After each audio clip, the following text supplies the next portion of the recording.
Boa noite. Hoje eu não vou dizer sejam bem-vindos, porque vocês já estão todos nas suas casas, né, nos seus sofás, sentadinhos. Eu quero convidar vocês para mais uma noite continuar louvando ao nosso Deus, aí do sofazinho de vocês, onde vocês estão, no conforto da casa, cada um na sua, né, como tem que ser. E antes da gente começar, eu quero então estar orando, entregando o nosso louvor, a nossa adoração ao Senhor. Senhor Deus, nós te agradecemos, porque Tu é o nosso Deus, Deus presente, Deus acima de todas as coisas, Deus no controle de todas as coisas, Senhor, e no controle de toda essa situação também que passamos, Senhor. Confiamos em Ti, sabemos que Tu é Deus forte, Deus maior, e nós queremos entregar tudo para Ti, em especial nessa noite, esse tempo aqui de louvor que vamos ter, que Tu receba o nosso louvor, Senhor, a nossa adoração a Ti. Queremos entregar o coração, a mente de cada um que está aí nas suas casas, para louvor a Ti, Senhor. Que cada pessoa, cada um de nós, Senhor, possa estar realmente direcionando o nosso louvor para Ti, que Tu receba, Senhor, como fruto de lábios que confessam o Teu nome, Senhor. Eu Te louvo, Te adoro, Senhor, porque só Tu é digno do nosso louvor. Em Teu nome, Jesus. Amém. Bom, vamos lá então, eu quero convidar as crianças, se não estão na sala, venham para a sala, venham cantar junto e louvar o Senhor. Com essa música que diz que é bom, é muito bom ter Jesus no coração. Vamos lá.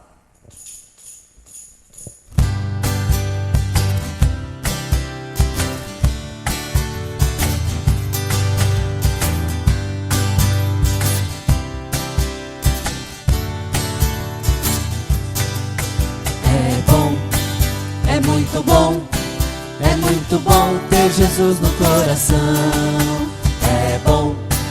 É muito bom ter Jesus no coração. Andar com Ele, juntinho dEle. É muito bom ter Jesus no coração. Andar com Ele, juntinho dEle. É muito bom ter Jesus no coração.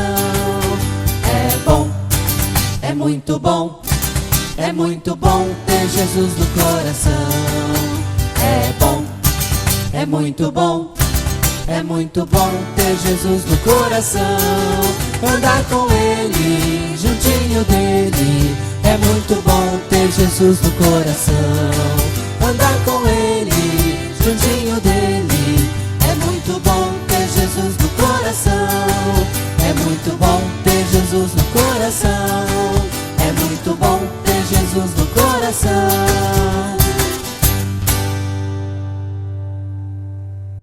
Vamos continuar louvando ao Senhor, então. Eu quero dizer para vocês que está muito estranho isso, a igreja vazia e a gente sentado, não é como a gente está acostumado, né? Então, para nós está estranho, para a gente que está em casa também, porque eu já muitas vezes assisti de casa, né?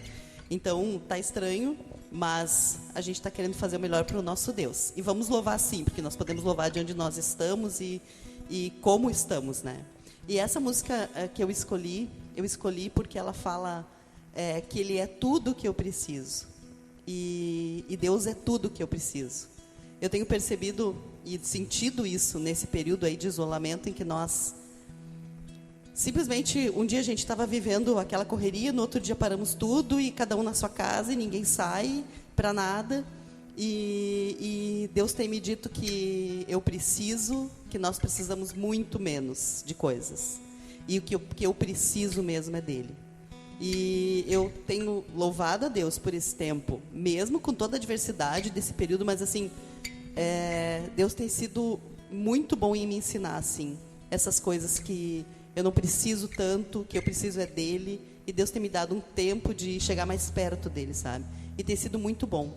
E eu quero te convidar para cantar essa música que nos lembra das belezas, das maravilhas que Deus faz, e de que Ele é realmente tudo o que a gente precisa.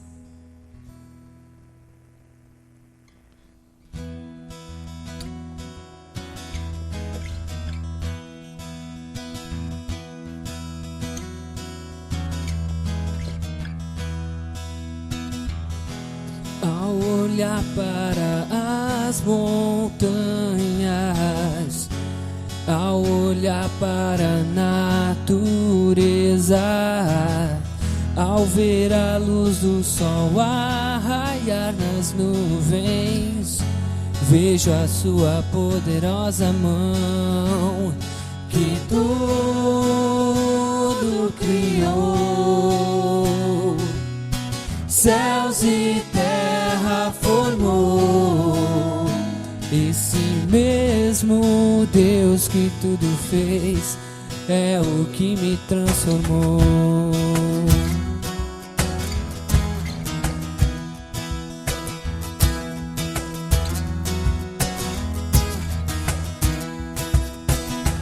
Nos céus as cores de tudo se combinam, perfeita harmonia do autor da criação. Foi Ele quem me fez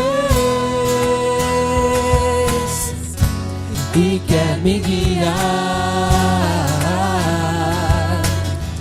Não posso resistir a um Deus tão grande assim. Ele é tudo que eu preciso. Ele é, mesmo que eu não compreenda. Esse é o Deus do impossível. Faz-me vê-lo mesmo sendo invisível. Esse é o Deus que me salvou.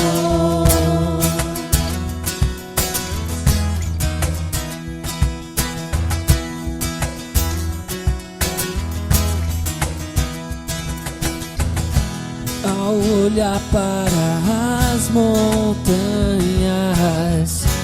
ao olhar para a natureza, ao ver a luz do sol a raiar nas nuvens, vejo a sua poderosa mão que tudo criou, céus e terra formou. Esse mesmo Deus que tudo fez é o que me transformou.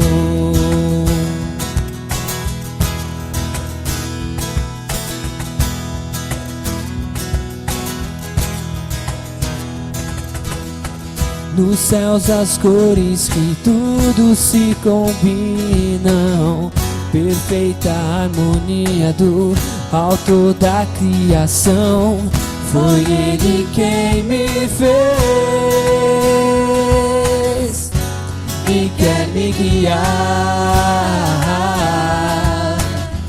Não posso resistir a um Deus tão grande assim. Ele é tudo que eu preciso. Ele é, mesmo que eu não compreenda. Esse é o Deus do impossível. Faz-me vê-lo mesmo sendo invisível. Esse é o Deus que me salvou. Não posso me esconder, quero estar junto a ti. Tua presença é o que eu desejo. Que os meus lábios e tudo que eu fizer agrade o teu coração. Ele é tudo que eu preciso. Ele é, mesmo que eu não compreenda. Esse é o Deus do impossível. Faz-me vê-lo mesmo sendo invisível.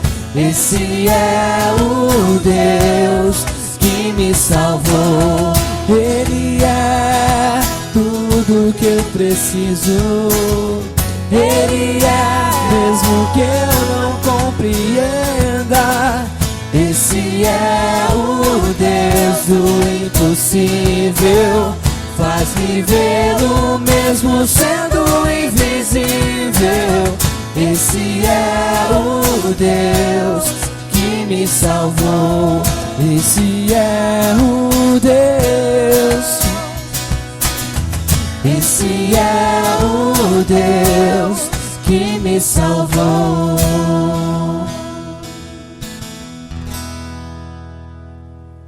Salmo 90 diz assim: Senhor, Tu és o nosso refúgio, sempre, de geração em geração. Antes de nascerem os montes e de criares a terra e o mundo, de eternidade a eternidade, Tu és Deus. E eu não posso falar em outra coisa que não seja esse momento em que a gente está vivendo, sabe? E aqui a Bíblia diz que de eternidade a eternidade, seja no tempo que for, o nosso Deus é Deus. E Ele continua sendo Deus. Esse tempo tem sido muito bom até para nós como igreja. A gente está desenvolvendo um projeto de ação social. E eu quero compartilhar um pouco com você sobre a fidelidade de Deus. Na semana passada, nós tínhamos 21 famílias, surgiu assim, 21 famílias. E nós não tínhamos os alimentos. E a gente conversou, né, que não tínhamos. E alguém disse, Deus é fiel. E naquela mesma semana, nós recebemos 8 cestas prontas, enormes, assim, para doação. E quando chegou na terça, que é o dia que a gente montou as cestas, nós tínhamos para aquelas 21. E na verdade foram 30. Então assim, Deus é fiel, sabe? E Deus continua sendo fiel. Eu não sei qual é a situação que você está vivendo com tudo isso, sabe? Mas assim, eu quero te dizer que Deus continua sendo fiel. E Ele continua sendo Deus. E Ele continua sendo bom. E essa música que a gente fala, ela fala sobre isso. Que Deus continua sendo bom. Apesar e acima de todas as coisas. O nosso Deus. Louvado seja Ele.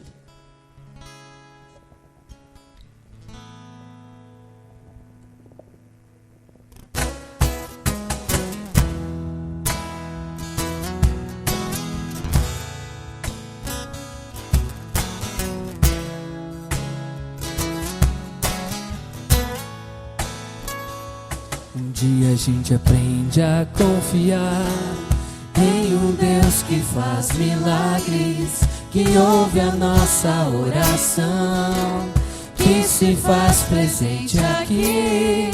Um dia a gente aprende a dar um passo só de cada vez, mas sem duvidar,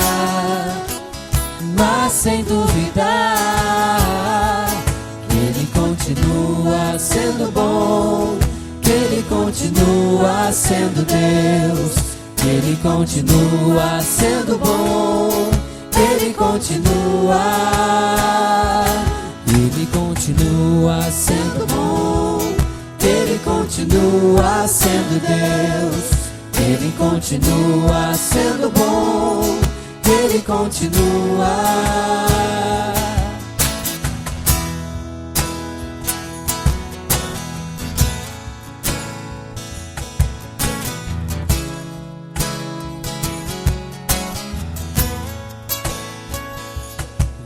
Chega o dia de viver tudo que se aprendeu e a enxergar até o que não se pode ver. Chega o dia de entender, até ouvir um não de Deus, mas sem duvidar,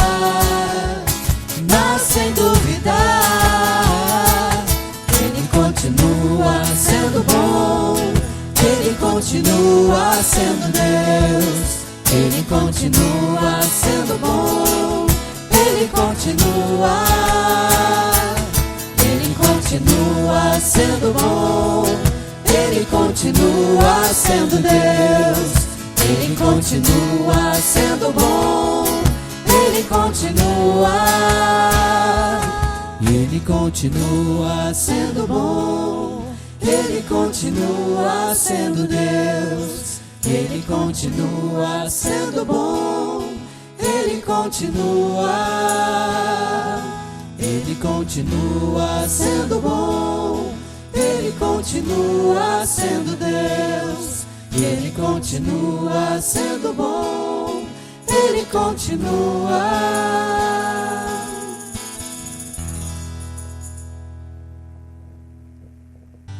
Agora eu quero te convidar para fazer dessa música a tua oração. Ela diz: toma o meu coração e toda a minha alma. Ela diz: sempre que eu respirar, cada vez que eu acordar. Que esse possa ser o nosso desejo todo dia, né? De acordar e no primeiro respirar, lembrar do Senhor e pedir que Ele tome o nosso coração, a nossa alma.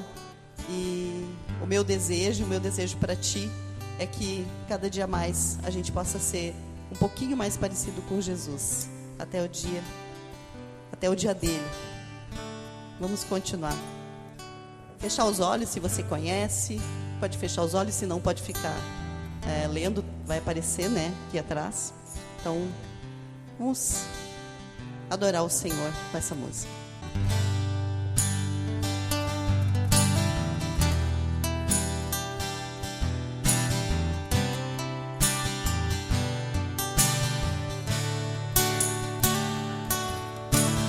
Este é o meu desejo, Senhor, te honrar com o meu coração, te adorar.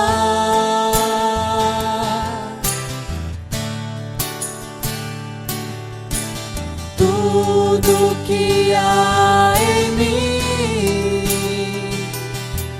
te dá louvor,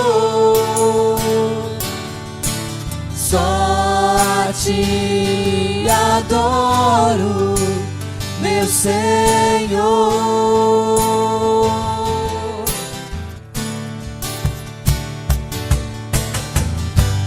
Toma o meu coração e toda a minha alma, eu vivo só pra ti, sempre que eu respirar, cada vez que eu acordar, é o teu querer em mim. Este é o meu desejo, Senhor, te honrar com o meu coração, te adorar.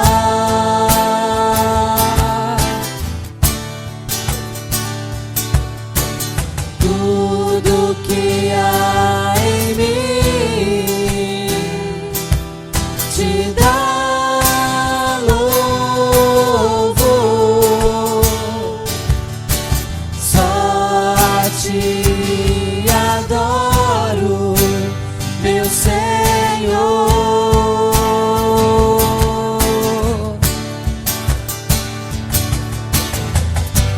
Toma o meu coração e toda a minha alma, eu vivo só pra ti, sempre que eu respirar, cada vez que eu acordar, é o teu querer em mim. Toma o meu coração e toda a minha alma, eu vivo só pra ti, sempre que eu respirar, cada vez que eu acordar,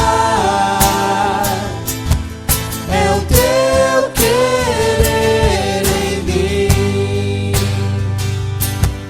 é o teu querer em mim, é o teu querer em mim. Sim, Senhor, nós te clamamos, Deus, que o teu querer seja em nós, Pai, que a gente possa refletir aquilo que tu é, Deus, e que nós realmente levemos o sangue de Jesus, Senhor, na nossa vida, Pai, lembrando que a tua cruz, Deus, nós precisamos olhar para ela todos os dias, Deus, e lembrar que o teu filho foi morto lá, para que pudéssemos viver, Senhor, que o teu filho foi morto na cruz para que nós pudéssemos espalhar o teu amor, Deus, e realmente ser mais parecido contigo, Deus. É esse o teu desejo para nós, Deus. Sabemos que o teu desejo para nós é sermos parecidos com Jesus, Pai. Quantas vezes não refletimos isso, Deus? Nos perdoa, Pai, tem misericórdia de nós. Desde já te agradecemos porque sabemos que a tua misericórdia por nós se renova, Pai, a cada novo dia. Muito obrigado, Pai, porque tu é fiel, porque tu é bom apesar de todas as circunstâncias. Em teu nome, amém. Boa noite a todos, é muito bom estar aqui mais uma vez, celebrando ao Senhor juntos, e depois deste tempo inspirador de louvor, queremos também ouvir a sua palavra. Mas antes eu tenho duas boas notícias. A primeira delas é que a nossa assistência social continua funcionando muito bem, as senhoras estão fazendo um excelente trabalho. Nós já temos um total de 54 famílias atendidas na cidade. E agora, para a próxima semana, temos aí já 15 famílias inscritas, né? Então, aumentando esse número.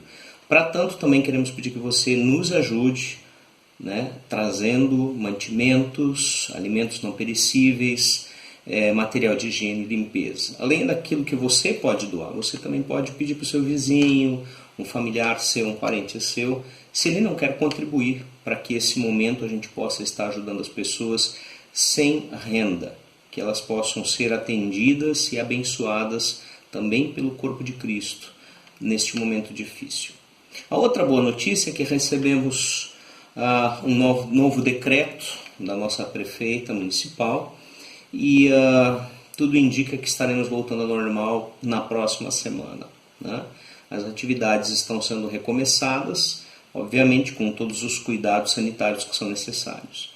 E ainda tem uma pequena dúvida porque ficou um erro de edição, nós acreditamos que está contradizendo o documento em relação ao número de pessoas que podem frequentar as reuniões públicas. Mas tudo indica que é um pequeno erro e que nós vamos poder reunir novamente a partir do próximo domingo. Aguarde, nós vamos estar informando você durante a semana quanto à abertura das celebrações lá no nosso prédio, junto à rua 7 de setembro 213A.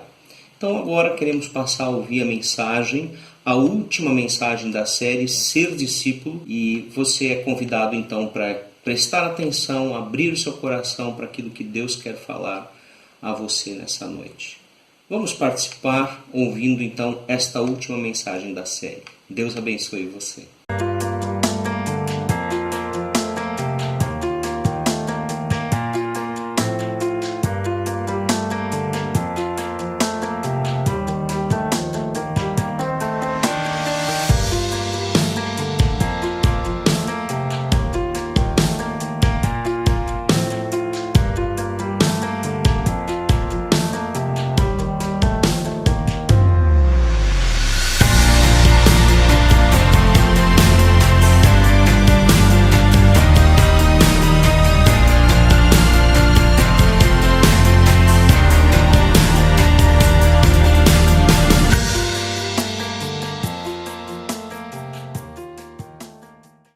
Hoje, nós estamos encerrando essa série Ser Discípulo. Eu disse, nas últimas semanas, eu queria voltar a enfatizar, porque, pessoalmente, para a minha caminhada, essa reflexão que nós temos feito nas últimas semanas, primeiro, tem mudado drasticamente a minha concepção da minha relação com Jesus. Eu tenho sido levado a me questionar profundamente até que ponto, de fato, eu sou discípulo, até que ponto eu tenho me enganado e eu não passo de um religioso. Esse é um ponto importante.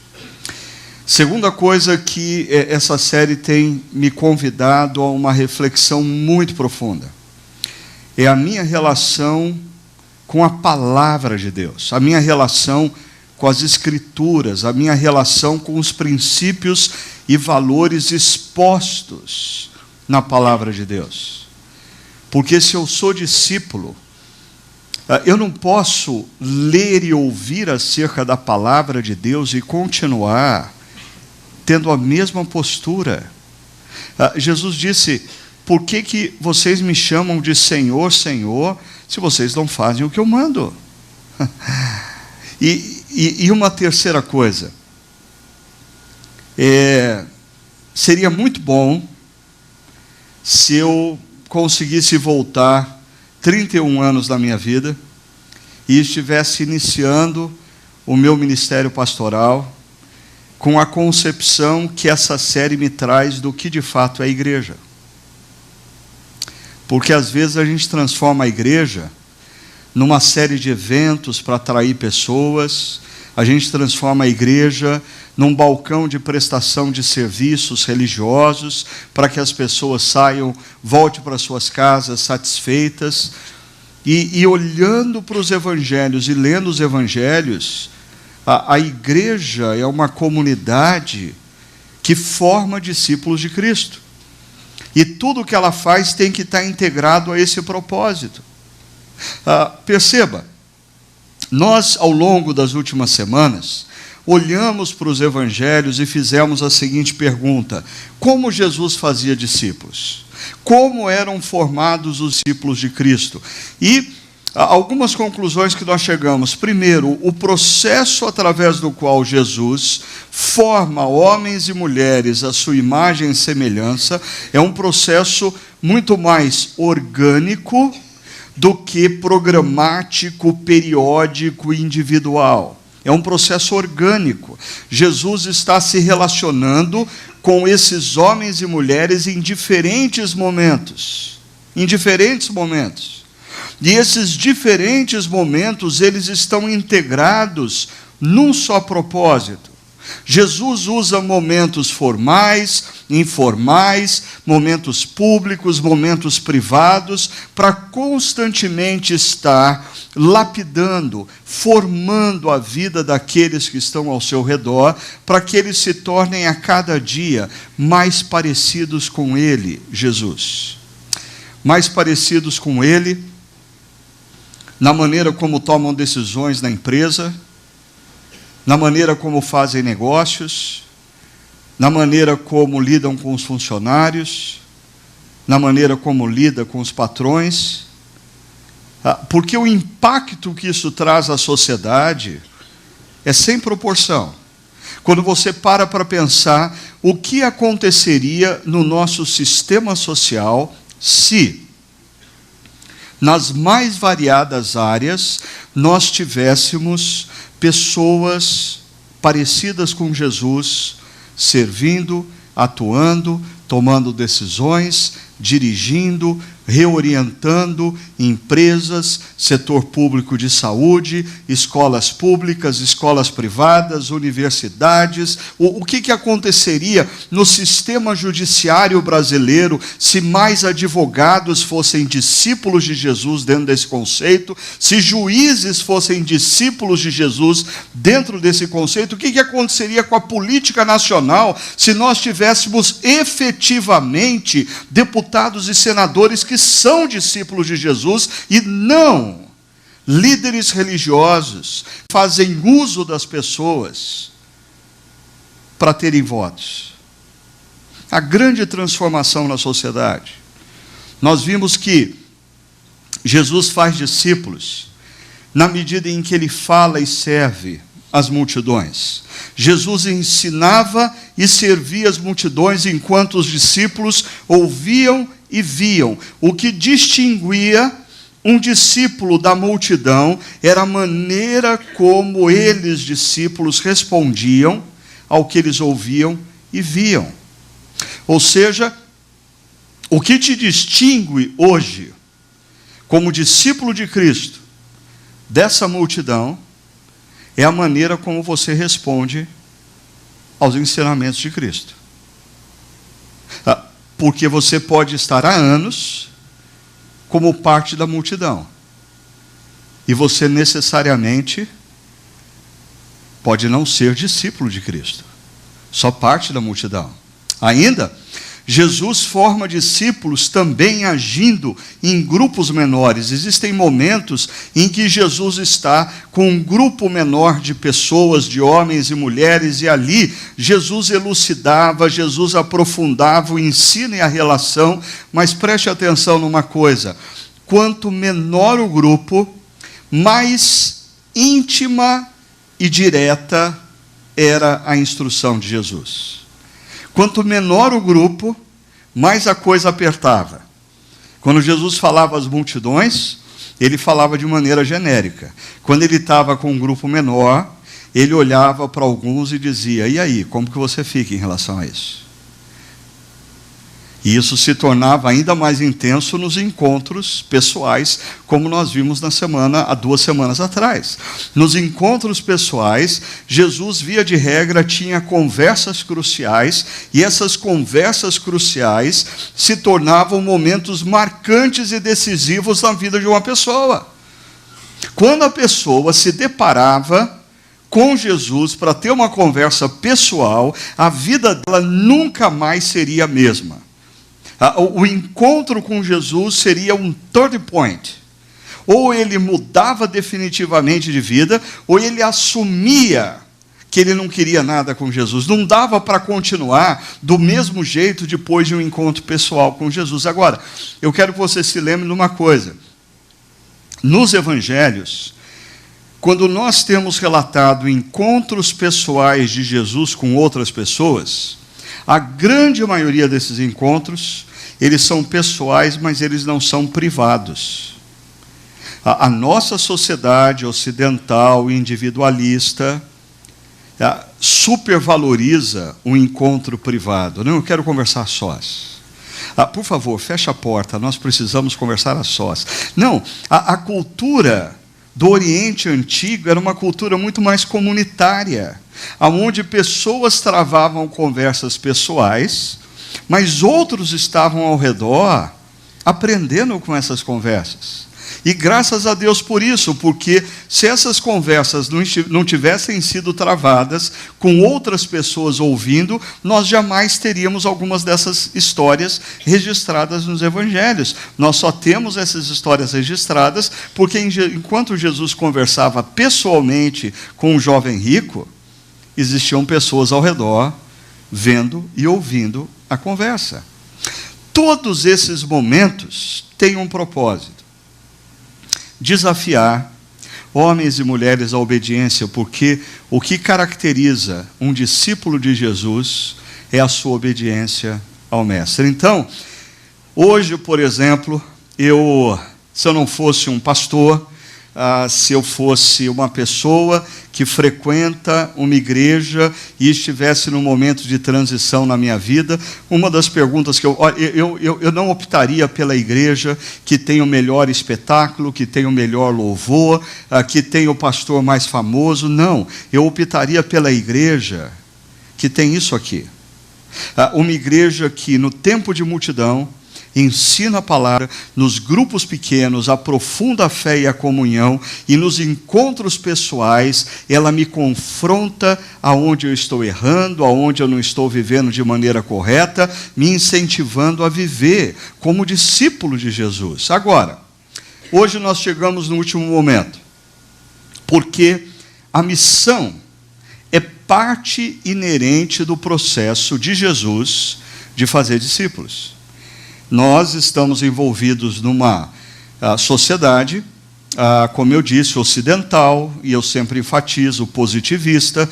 Todo o nosso modelo de formação profissional parte do pressuposto da importância da informação. A grande maioria das escolas e universidades ainda vive no período que acha que, durante 4 ou 5 anos, você tem que derramar informação sobre o aluno, e quando ele responde corretamente uma avaliação escrita, ele tem direito a ter um diploma, e ele se formou, agora ele pode exercer a profissão dele. Verdade? Mentira. Por isso, Jesus, ao longo do processo, existem momentos em que Jesus para e envia os seus discípulos para a missão. Isso acontece, por exemplo, em Lucas 9. Jesus pega os 12 e diz: agora vocês vão. Eles dizem: vão fazer o quê? Vocês vão fazer o que vocês viram fazendo. Mas como, Jesus, a gente vai fazer isso? Jesus diz: do jeitinho que vocês viram fazendo. Agora é hora de vocês experimentarem o que significa ensinar pessoas, curar pessoas, expulsar demônios e coisa parecida. E em Lucas 10 isso se repete. Mas importante, e passa desapercebido para a maioria das pessoas que lê a Bíblia assim, de maneira meio descomprometida. Lucas 10, a história nas Bíblias mais antigas, dos 70, nas Bíblias mais recentes, 72. Não é inflação, não, tá? A minha mãe mesmo hoje disse assim: mas na sua Bíblia fala 72 e na minha fala 70. Por quê? Isso é uma longa história, mas basicamente essa ideia do 70 ou do 72 vem de Gênesis 10, a tábua das nações. E o texto hebraico da tábua das nações apresenta 70 etnias. Só que o Antigo Testamento foi traduzido para o grego na Septuaginta. E na Septuaginta nós temos, nos manuscritos, 72 nações. E os autores do Novo Testamento, eles faziam uso da Septuaginta, que era o grego. Logo, eles, quando relatam o envio dos 70, algumas versões mais conservadoras insistem com os 70, mas algumas outras versões trabalham já com a ideia dos 72, que está baseado em Gênesis 10, no texto grego do Antigo Testamento. Isso não importa para nada, você pode esquecer tudo que eu disse, ok? O importante é você perceber o seguinte, olha só, Lucas 10, eu não vou ter tempo para discorrer tudo o que eu gostaria. Eu brincava hoje pela manhã, quando a gente falava a comunidade de Barão e a comunidade de Paineiras manhã, eu fui preparando,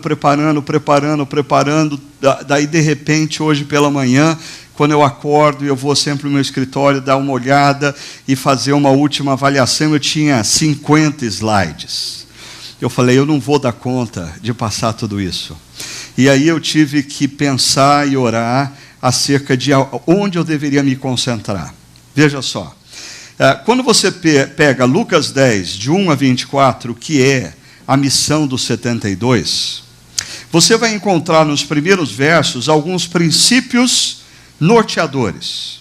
Eu encontrei pelo menos 8 princípios norteadores que daria uma outra série de mensagens. Só esses 4 versos a gente poderia conversar durante 4 finais de semana, 2 princípios por domingo, ok? Não vou me aprofundar nisso aqui.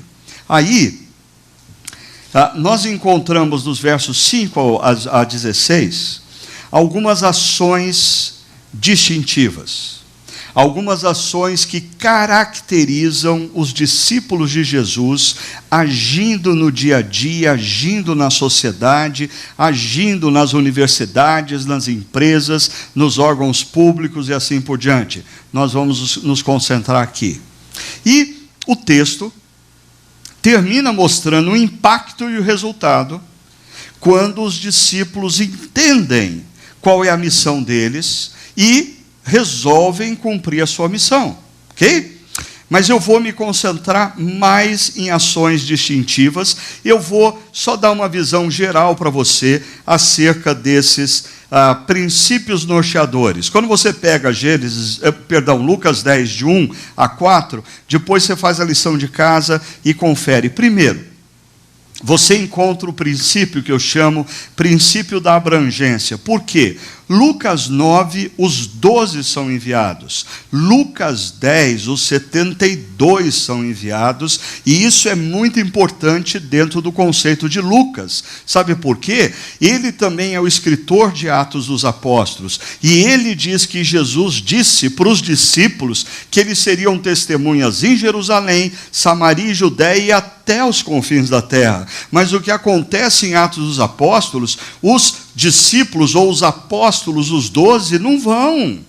Não cumprem o que Jesus pediu. Quem vai são justamente os outros discípulos representados aqui pelos 72. Em outras palavras, a missão que nos foi dada por Jesus não é uma missão para uma classe elitizada, não é uma missão para pastor com pedigree, não é uma missão para quem já fez seminário de teologia, não é uma missão para quem foi ordenado reverendo em igreja presbiteriana. Não, a missão que esse texto trata é a missão minha e sua nas mais variadas áreas da sociedade.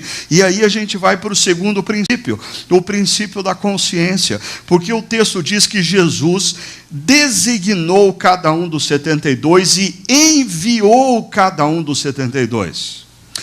Eu diria que um grande golpe na missão da igreja foi quando nós começamos a trabalhar com uma distinção.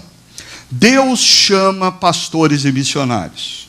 Engenheiros, advogados, empresários, médicos, professores e todos os demais. É uma turma assim que Deus liberou para ganhar vida, liberou para fazer dinheiro, contanto que de domingo venha na igreja e uma vez por mês dê o dízimo.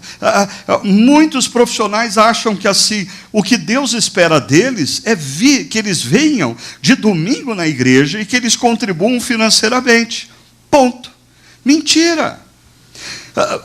Nós precisamos resgatar a consciência de que se você é um empresário, se você é diretor de uma empresa, se você é professor de uma universidade, se você é professor de uma escola da periferia, uma escola pública, você foi designado e enviado por Jesus para esse lugar. O lugar em que você se encontra é o lugar através do qual Deus quer agir na sua vida. Deus quer fazer uma obra através de você. Deus não te colocou na posição que você se encontra para você simplesmente ganhar dinheiro, ascender financeiramente, viver uma vida cômoda e se aposentar bem. Não! A vida é muito mais do que isso. Você representa o reino de Deus que transcende a história. Se você está vivendo a sua profissão como uma mera forma de fazer dinheiro e viver bem, você está desperdiçando uma tremenda oportunidade eterna. Nós precisamos resgatar a consciência de que o que somos e o que fazemos é fruto do desígnio e do envio de Jesus. Ainda, mutualidade. Jesus nos envia 2 a 2. Se você está solitário, o problema não é porque você está cumprindo a missão, você está cumprindo a missão de maneira errada. Se você não tem ninguém com quem você possa compartilhar as suas dores, compartilhar as suas lutas, pedir oração, você está fazendo da maneira errada. Quando Jesus envia os 72, ele envia 2 a 2. Ainda, Jesus diz assim para eles: vocês vão à frente, nas cidades e povoados nos quais eu vou passar depois. É interessante essa imagem, porque nós somos a antecipação do que está por vir. Deixa eu explicar isso. Eu, como discípulo de Jesus, preciso entender não os princípios e valores ideológicos de um partido político que eu apoie. Eu preciso entender os princípios e valores do reino de Deus. E a minha missão na história é viver na maior intensidade possível os princípios e valores do reino que está por vir. Isso transforma eu em você numa espécie de maquete do reino de Deus. A maneira como eu lido com com as pessoas, a maneira como eu trato funcionários, a maneira como eu lido com pessoas que eu encontro na rua, a maneira como eu trato pessoas, a maneira como eu voto, a maneira como eu defendo as minhas ideias, a maneira como eu me relaciono com as mais variadas coisas, deve e precisa manifestar os princípios e valores do reino que está por vir. Eu sou uma maquete do reino que está por vir. As pessoas precisam perceber nas nossas vidas esses valores, esses princípios que pertencem ao reino, que vem e vem. Percepção. O princípio da percepção está ligado à frase do verso 2, quando Jesus diz: grande é a colheita. Grande é a colheita. Nós precisamos perceber que pessoas estão em busca de Deus. Se elas estão buscando de maneira errada, é porque nós estamos nos omitindo. É porque nós não estamos atentos.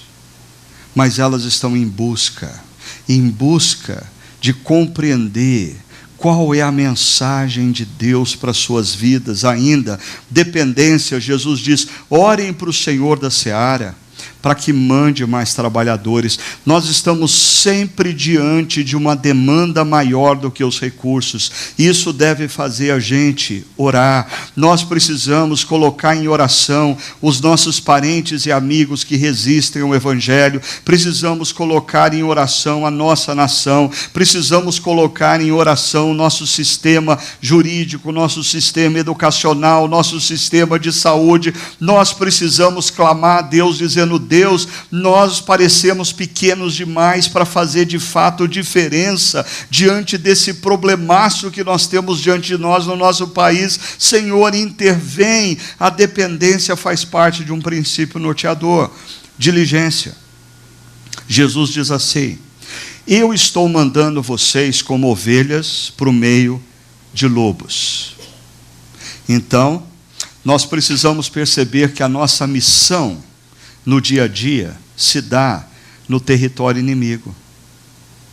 Nós precisamos estar atentos, porque a cultura que nos cerca no dia a dia não é uma cultura amiga, não é uma cultura que nos convida a vivermos para Deus e a partir de Deus. Nós precisamos estar atentos, porque o que nos cerca não é uma cultura de ovelhas, é uma cultura de lobos, e se você não tiver discernimento para isso, você vai ser engolido por isso. E por fim, leveza.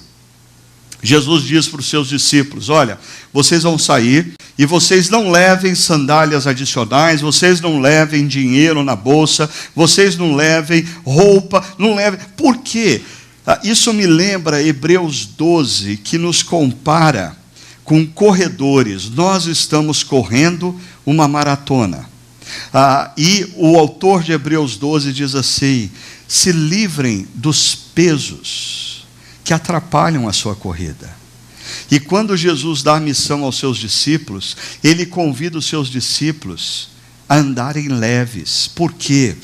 Porque quando você começa a se apegar demais ao dinheiro, quando você começa a se apegar demais à sua profissão, quando você começa a se apegar demais a coisas que Deus deu a você para que fossem meios para a missão, e não a missão, mas você começa a se apegar ao meio, aquilo que era uma bênção de Deus para ser usada por você, começa a se transformar num peso na missão.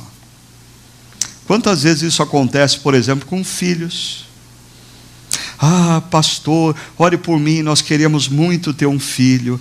Aí a mulher engravida: pastor, que bênção, Deus nos deu um filho. Aí esse filho chega, o casal some da igreja. Aí você encontra: mas por que você não está vendo? Pastor, sabe como é meio complicado vir na igreja com criança pequena, tal. Bom, o que era uma bênção se tornou um fim em si mesmo, e se torna um peso que impede o casal a continuar vivendo com intensidade a missão que foi dada a eles. É só um exemplo. Eu queria então agora me concentrar no centro do que eu queria dialogar com vocês. As ações distintivas dos discípulos na missão na sociedade. Começando por essa daqui, facinha, que nada tem a ver com a nossa realidade atual. Me desculpe a irrelevância do que Jesus vai dizer. Nós, no contexto atual da sociedade brasileira, faltando uma semana para o primeiro turno das eleições, nem precisaríamos estar ouvindo isso. Jesus diz assim: quando entrarem numa casa, digam primeiro paz a essa casa.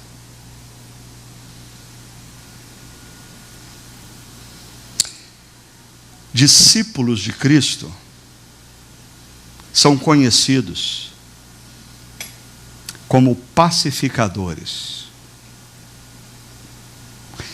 Se existe uma marca que acompanha um discípulo de Cristo,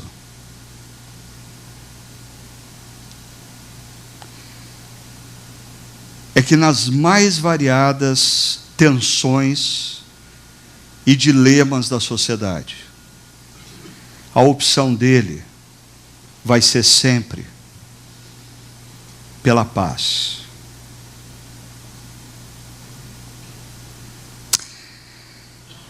Setembro de 2001, os Estados Unidos da América é alvo de um atentado terrorista. As Torres Gêmeas desabam em Manhattan. A Manhattan, parte sul de Manhattan, é grandemente atingida. Uma igreja presbiteriana, com uma organização chamada Hope for New York, através dessa organização foi a ONG que mais contribuiu financeiramente para a reconstrução da ala sul de Manhattan. O pastor e líder dessa igreja, pastor Tim Keller, poucas semanas depois, falando para a sua igreja, no momento em que o Congresso Nacional estava discutindo acerca do envio ou não de tropas militares para o Oriente Médio para fazer justiça, na visão dos líderes daquela época, o pastor Tim Keller para a sua igreja diz assim: se nós queremos mudar o panorama da história, nós não devemos enviar para o Oriente Médio bombas, mísseis e soldados. Nós precisamos enviar médicos, professores e missionários. É isso que vai mudar a história daquelas nações. Não são bombas, não são militares, não são tropas de extermínio. Eu sei que nós vivemos momentos no nosso país delicados, aonde eu, assim como você, me sinto cansado do descaso dos governantes acerca, por exemplo, da violência urbana. Mas eu preciso tomar cuidado. O fato de eu estar cansado não muda o fato de que Jesus me enviou para ser um promotor da paz na cidade. Perceba, Shalom é a necessidade última de todo ser humano, e segundo 2 Coríntios 5, Deus fez de mim e de você ministros da reconciliação.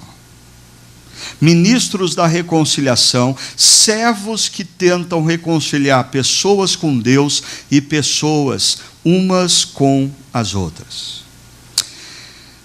Na nossa cidade nós temos uma ferramenta chamada Transforma Campinas, e essa ferramenta tem sido usada por diversas cidades do Brasil, e ela tem por propósito levantar voluntários para entidades assistenciais que atuam nas mais variadas áreas da cidade, e eu diria, eu incentivo você a conhecer um pouco mais sobre Transforma Campinas e até mesmo participar desse processo, mas a ferramenta, ela foi primeiramente usada na cidade de Recife.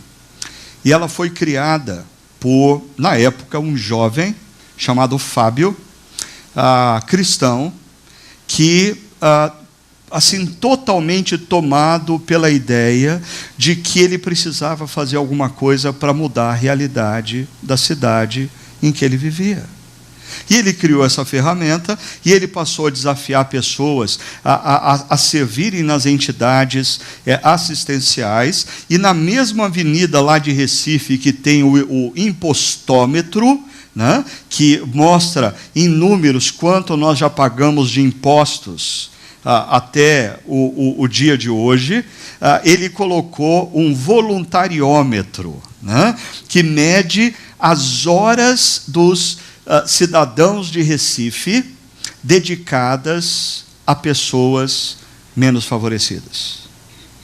Uma forma de mostrar para a cidade que ela precisa ser solução para os seus próprios problemas, porque às vezes nós falamos tanto dos problemas, mas nós não nos apresentamos como solução aos mesmos. Mas o ponto que eu queria destacar não é essa ferramenta criada pelo Fábio, mas é uma outra iniciativa que ele teve mais tarde. Como vocês sabem, um dos grandes problemas que nós enfrentamos no futebol brasileiro, além da qualidade dos nossos jogadores, é a violência nos nossos estádios.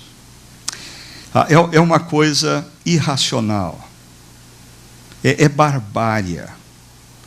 Assim, não dá para compreender como os seres humanos se comportam daquela forma. Mas o Fábio e um grupo decidiu fazer uma coisa. Eles, na cidade de Recife, eles procuraram identificar os líderes das principais torcidas dos times de Recife.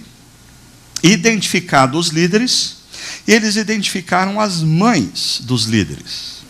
E eles convidaram as mães dos líderes de torcida para uma reunião. E eles desafiaram as mães dos líderes de torcida, que não queriam ter os seus filhos mortos em brigas em estádios, a serem uma espécie de guardas preservadoras da paz nos estádios de futebol. Então eles passaram a colocar as mães dos caras dividindo as torcidas. E aí imagina a cena, o sujeito está lá torcendo para o seu time, ele resolve xingar a torcida adversária, ele olha com uma tremenda raiva para a torcida adversária, mas no campo de visão dele está a mãe dele, bem no meio. E ele não consegue xingar o cara com a mãe na frente, porque a mãe está olhando para ele o tempo todo. E o comportamento dele começa a ser condicionado pelo olhar da mãe. Você pode encontrar isso em vídeos no YouTube, é um negócio assim fantástico. E como o índice de violência nos estádios foi caindo, caindo, caindo. Por quê? Porque um cristão decidiu fazer alguma coisa pela paz. Eu sei, é muito mais fácil para a gente exercer um voto e dar a alguém que promete para a gente que vai fazer paz, custe o que custar. Mas Jesus nos envia para a cidade para sermos promotores da paz. E isso não significa só o macro da cidade. O discípulo de Cristo na sua família, ele deve ser conhecido como o promotor da paz. O discípulo de Cristo, no seu trabalho, ele deve ser conhecido como o promotor da paz. Me deixa confuso e indignado ver muitas vezes líderes cristãos, não somente pastores, nessa época de véspera de eleição, com discursos inflamados, semeando ódio. Desculpa, o meu mestre não me deu o direito de semear ódio. Ele me mandou para semear paz. E às vezes semear paz é mais arriscado do que semear ódio.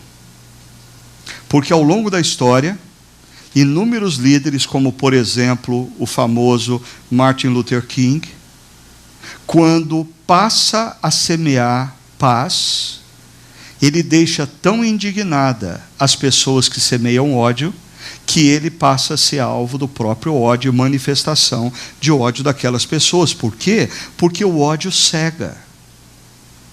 O ódio cega.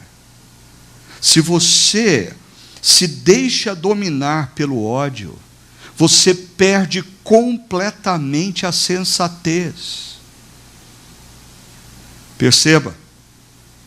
O texto diz: se houver ali um homem de paz, e você anunciou a paz, e ele estiver aberto para a paz repousará sobre ele, mas se ele não estiver aberto para a paz voltará para vocês. Mas o fato de existir naquela casa alguém que não está aberto para a paz, não me dá o direito de exercer ódio, não me dá o direito de semear qualquer outra coisa que não seja a paz. Romanos 12.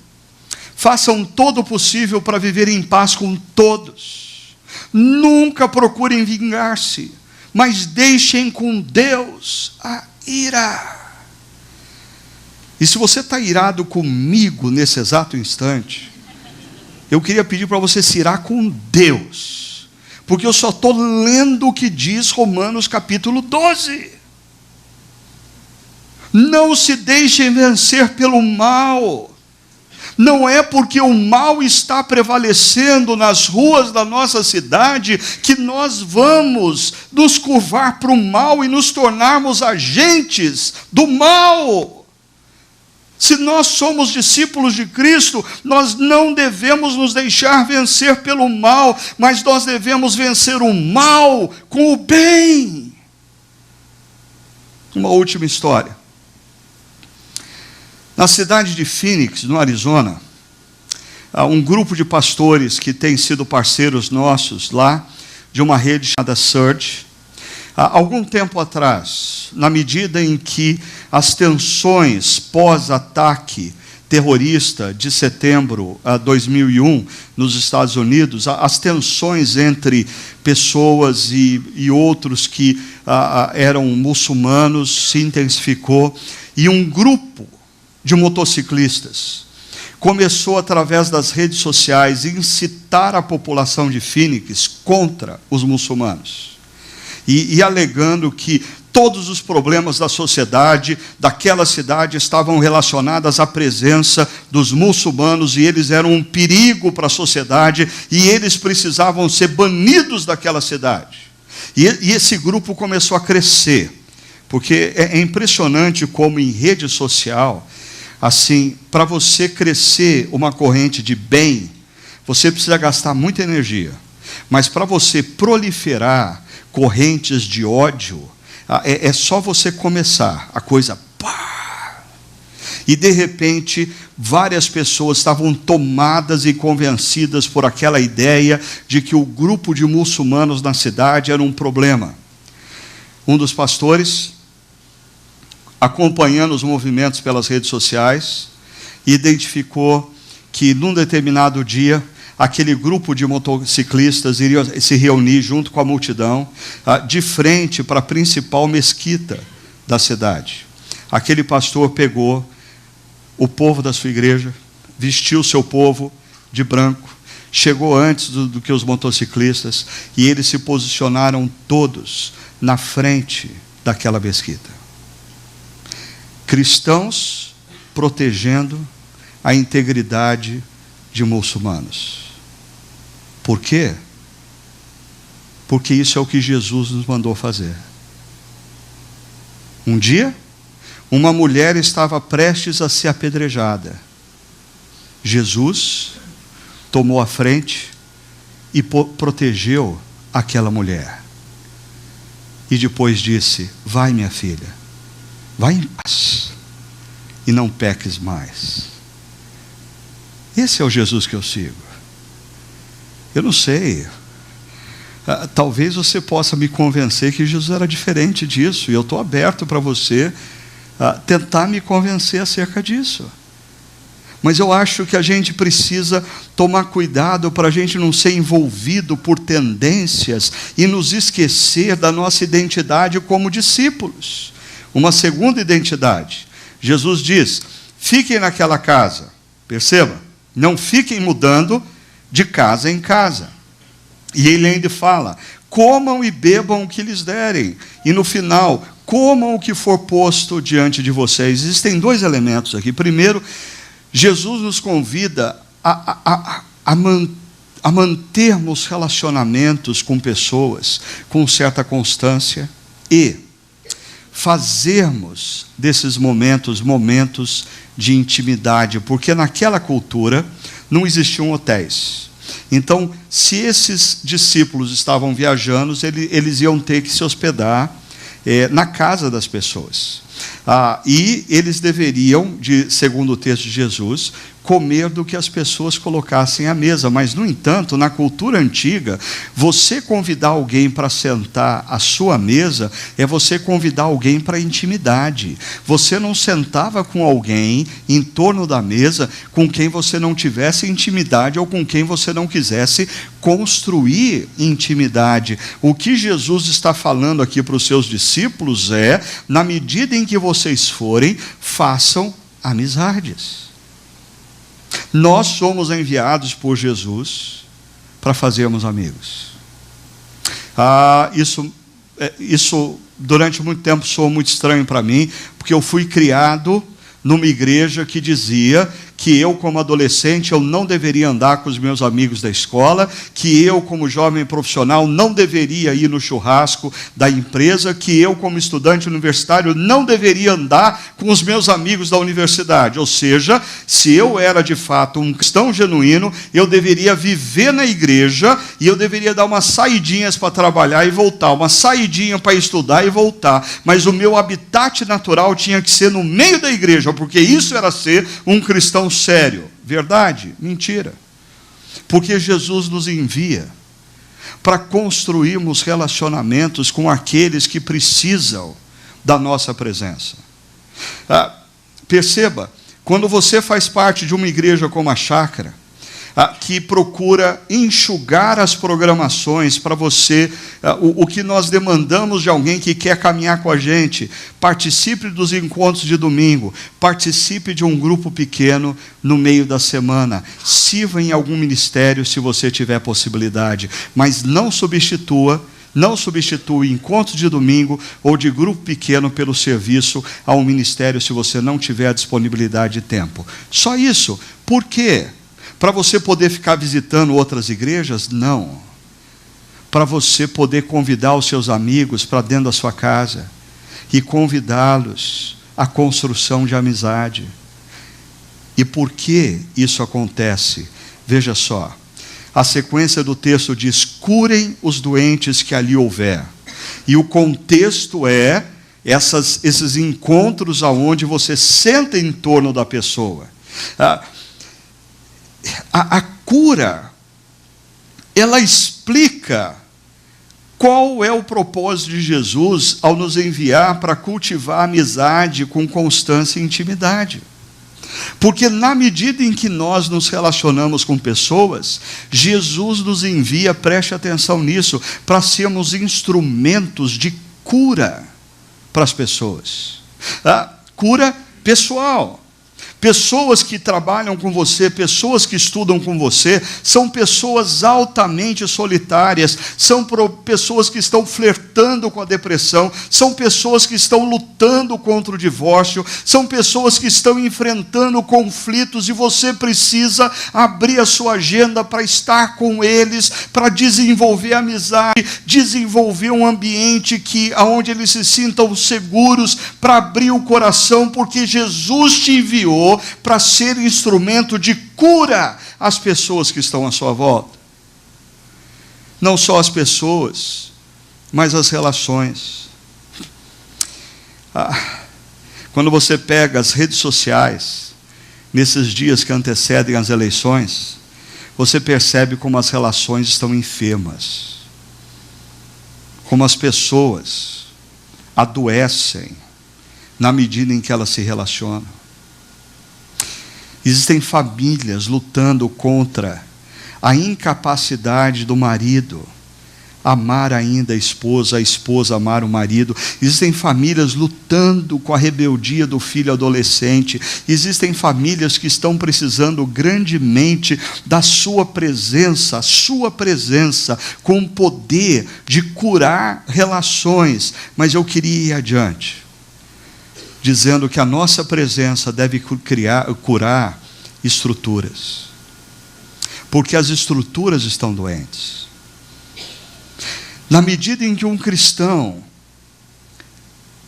ocupa posições estratégicas numa empresa, ele precisa estar ali com a consciência que ele foi designado e enviado por Jesus para curar as estruturas daquela empresa. Se aquela empresa lida de maneira desumana com seus funcionários, aquele cristão precisa ser sal da terra e luz do mundo naquela empresa e mudar essa estrutura. Se um cristão atende como médico um posto de saúde da periferia, onde a maioria dos médicos atende de qualquer jeito os pacientes, não cuida de maneira humana das pessoas, o médico cristão precisa curar esse sistema. Se existe injustiça que está prevalecendo no sistema judiciário brasileiro, os cristãos inseridos nesse contexto precisam se sentir agentes de cura.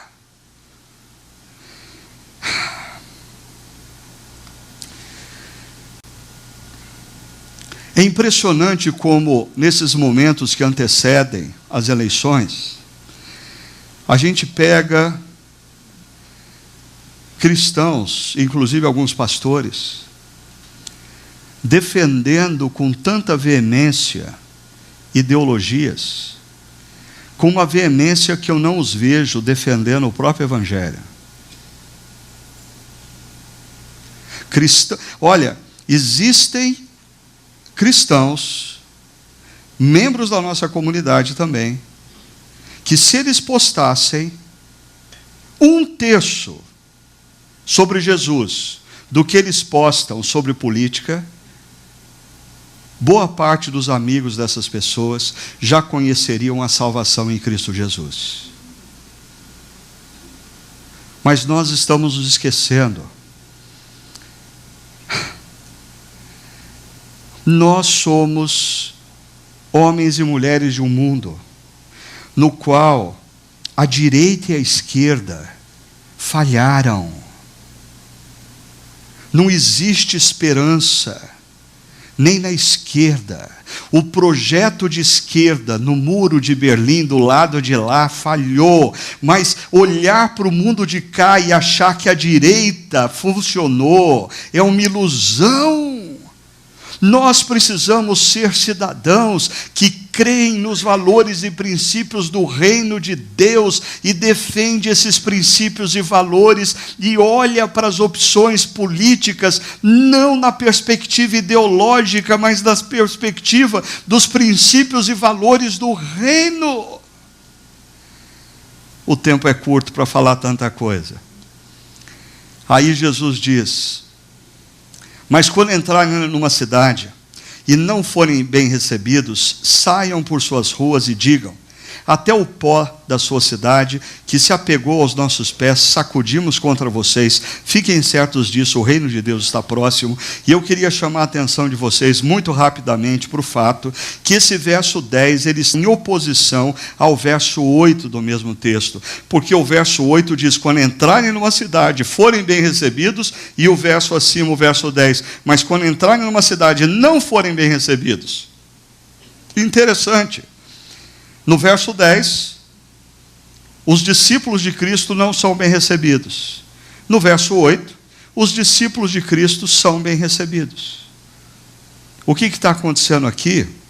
Eu diria, os discípulos de Cristo, você pode ter plena convicção de que você está agindo e funcionando como um discípulo de Cristo no seu meio, quando o meio se desestabiliza. Do que eu estou falando? Talvez fosse melhor eu mostrar esse texto de 2 Coríntios capítulo 2, ele vai tornar mais claro o que eu quero dizer. O apóstolo Paulo diz assim: porque para Deus somos o aroma de Cristo, ou seja, o perfume de Cristo, entre os que estão sendo salvos e os que estão se perdendo. O perfume é o mesmo. O perfume que sai da minha vida, sai das minhas atitudes, sai das minhas decisões, é o perfume de Cristo. Aí eu estou no ambiente de trabalho, eu estou no ambiente universitário, eu estou cercado por amigos, e existe no meu meio amigos que fazem assim: uau, que perfume bom, que perfume é esse? Que perfume é esse que eu sinto a partir das suas atitudes e decisões? E você diz: é o perfume de Cristo na minha vida. E ele diz: como eu posso ter desse perfume? Mas o mesmo perfume faz com que alguns façam: uau, que coisa insuportável, o que você está usando? E você diz: o perfume de Cristo. Sabia, eu detesto esse negócio de Cristo. O mesmo perfume. O problema é quando você está na mesma empresa, na mesma sala de aula, com o mesmo grupo de amigos, há muitos anos, e ninguém sente cheiro de nada. Isso é um mau sinal. Eu diria, a presença do cristão como luz desestabiliza. O sujeito ascendeu na empresa, e ele se tornou um dos diretores da empresa, e ele senta para tomar decisões, e ele tem uma perspectiva diferente, e a ótica dele começa a ser colocada sobre a mesa, e alguns dos diretores olham para esse novo diretor e diz: uau, de onde esse cara tirou tanta sabedoria? Era isso que a gente estava precisando. Mas um outro grupo de diretores vai dizer: eu não gosto muito desse cara, as ideias dele vão levar a gente para o buraco.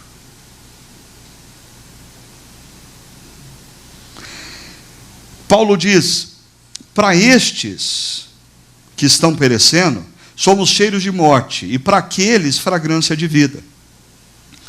Paulo está fazendo uso aqui de uma imagem muito típica da época, do exército romano voltando de uma empreitada militar vitoriosa e entrando pelas ruas de Roma.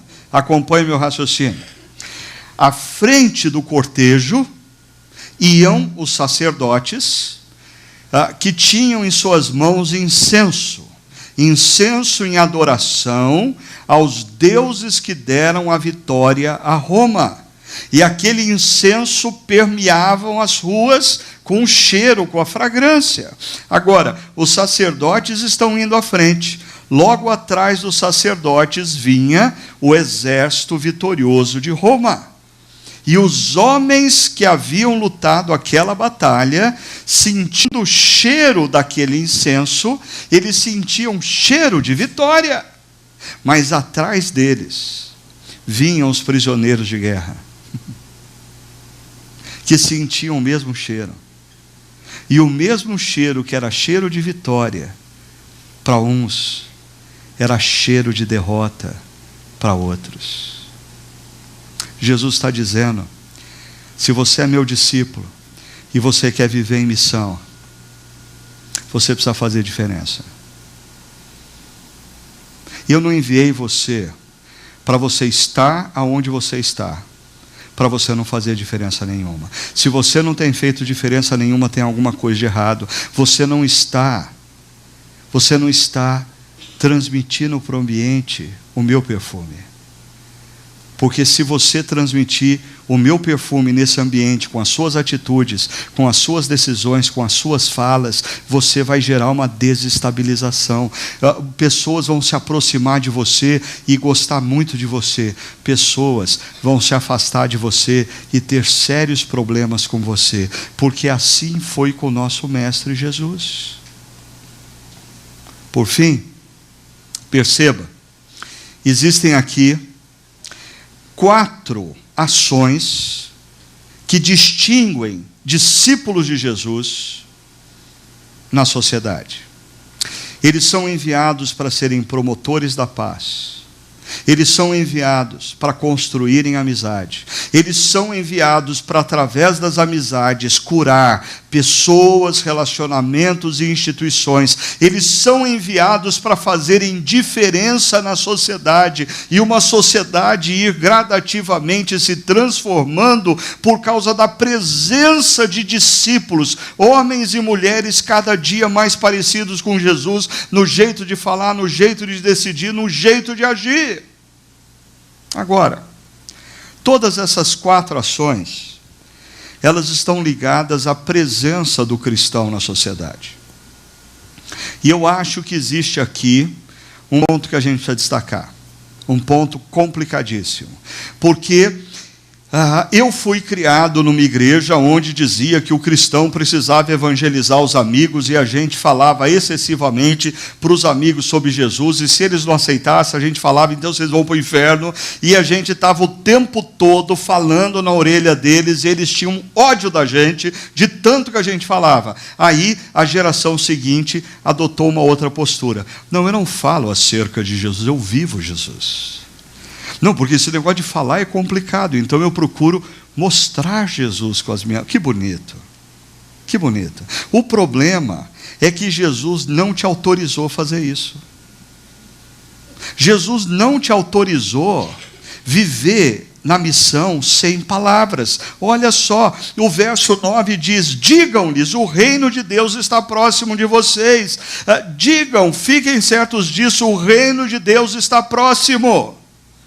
Ou seja, verbalizar a sua fé e apresentar para as pessoas Jesus como o caminho, a verdade, a vida, é parte inerente da missão. Você não tem, como discípulo de Jesus, desassociar isso e viver por aí como um agente secreto, que você vive os princípios do reino, mas você não pode ser descoberto, então você não declara o seu amor, a sua fidelidade, a sua obediência a Jesus. Por quê? Vergonha. Jesus disse: todo aquele que se envergonhar de mim diante dos homens, quando o Filho do Homem vier em toda a sua glória, eu me envergonharei dele. Eu voltava hoje, após o encontro lá de Barão, com a minha filha, que estuda na USP em São Paulo, numa área complicadíssima, que é a área de cinema. Assim, a mentalidade da turma é completamente oposta a tudo quanto a gente crê, e ela está naquele meio. E eu dizia para ela: o que mais te desafiou na reflexão dessa manhã? Ela disse: eu preciso fazer diferença naquele meio, e eu preciso verbalizar, eu preciso falar para os meus amigos e amigas acerca de Jesus. Aí ela falou: mas é complicado, pai. Eu disse: em parte. Sabe por quê?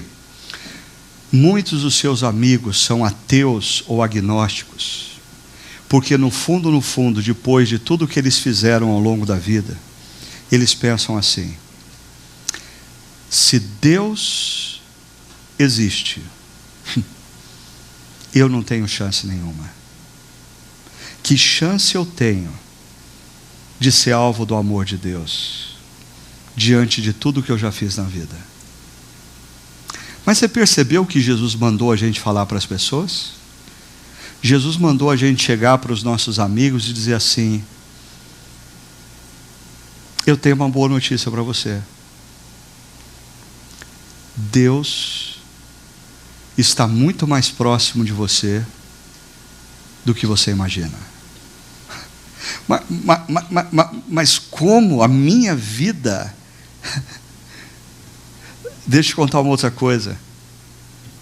Deus te ama imensamente mais do que você calcula. Para com isso. Se você conhecesse minha vida, você não estaria falando uma besteira desse tamanho. Mas o que Jesus mandou a gente dizer para eles é: Deus está muito mais próximo de você do que você imagina. Deus te ama imensamente mais do que você calcula. Porque os publicanos, as prostitutas, os pecadores achavam que eles estavam longe demais do reino de Deus. O reino de Deus, na visão deles, estava muito mais próximo dos fariseus e escribas. E Jesus anda com os publicanos, com os pecadores, as prostitutas, e anuncia para eles: o reino de Deus está próximo de vocês. Em outras palavras, Deus está muito mais próximo de vocês do que vocês imaginam. Deus ama vocês muito mais do que vocês calculam.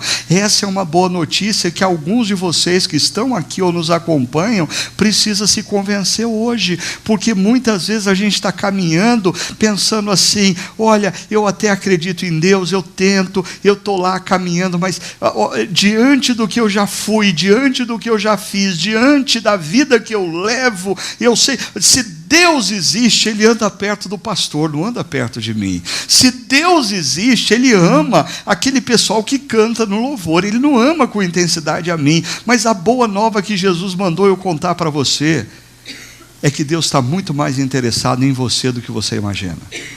Deus está muito mais perto de você do que você sente. Deus te ama muito mais do que você calcula. E Ele mandou você contar isso para os seus amigos e amigas ao longo dessa semana. Essa é a boa notícia. Porque os nossos amigos, os nossos parentes, se eles não ouvirem essa notícia, olha só o que diz Paulo em Romanos capítulo 10, e assim a gente vai caminhar para encerrar. Porque todo aquele que invocar o nome do Senhor será salvo. Se eles ouvirem essa notícia e falarem: ok, eu quero ser amado por Deus, eu quero me render a Deus, eu quero viver uma experiência com Deus, eles vão ser salvos.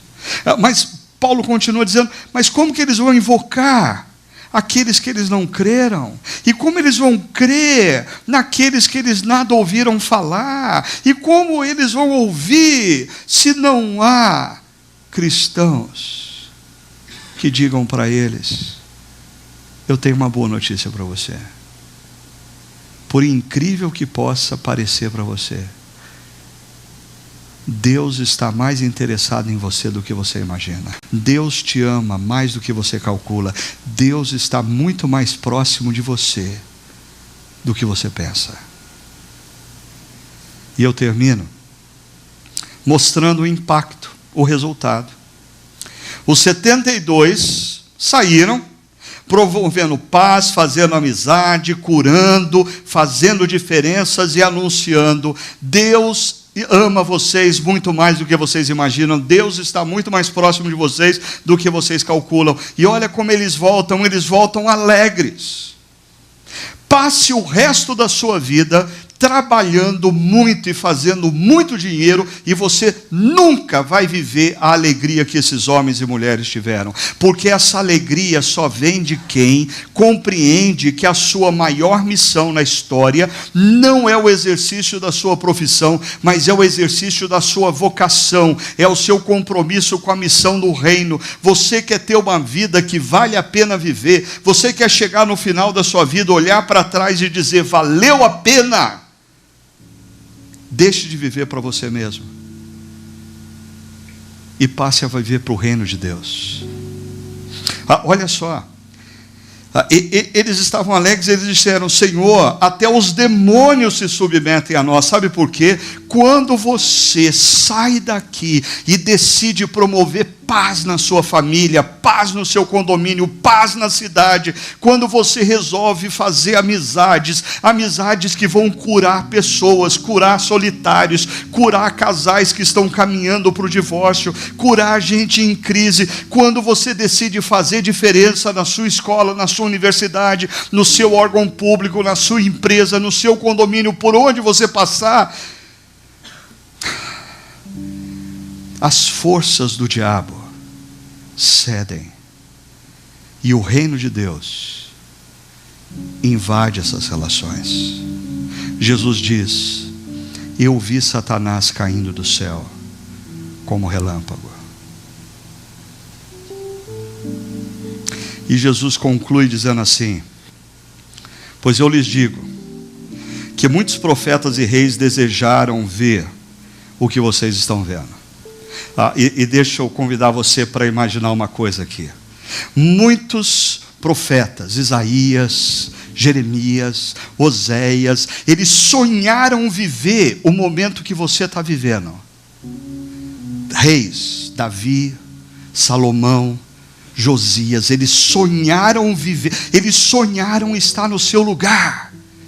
E eles não viram o que você pode ver com a descida do Espírito Santo que capacita a igreja na missão. Eles não conseguiram ouvir o que vocês estão escutando hoje. Eles viveram do lado de cada cruz. Você vive do lado de lá da cruz. O Espírito Santo foi derramado em você. A igreja tem a capacidade sim de entrar na história, entrar na sociedade e fazer diferença. Esses reis e profetas sonharam em estar no meu lugar e no seu lugar. E aí eu imagino uma cena, você chegando na eternidade, e um anjo falando assim: ô Davi, vem aqui, deixa eu te apresentar o Euline. Euline acabou de chegar. E o rei Davi olha para o Euline. Eu acho que o rei Davi vai dizer assim: Euline, me conta, o que você fez de grande pelo reino de Deus? Porque eu sonhei em viver o tempo que você viveu. O que você fez de grande? João, o que você fez pelo reino? Márcia, o que você fez pelo reino? Porque o tempo que vocês viveram foi maravilhoso. Eu sonhei em estar no lugar de vocês. O que vocês fizeram? Você já pensou a decepção de Davi, de Josias, de Salomão, de Isaías, de Jeremias? Ouvir da gente: não deu tempo, porque sabe como é a profissão da gente, a vida estava muito tumultuada e a gente tinha muitas... Eles não vão entender nada. Eu termino com a imagem de Hebreus capítulo 12, aonde o autor de Hebreus nos coloca numa pista de maratona, e quem está na plateia são os homens e mulheres que viveram no passado, e eles estão nos olhando na história, e eles estão torcendo. Davi, Josias, Jeremias, Isaías e tantos outros estão olhando para você e dizendo: vai, faz algo grande pelo reino de Deus, usa a sua vida agora para fazer diferença onde você está, vale a pena, faz a história a partir da glória de Deus. Isso é ser discípulo.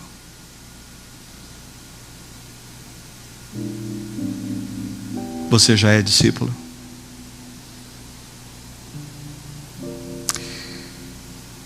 Se nessa noite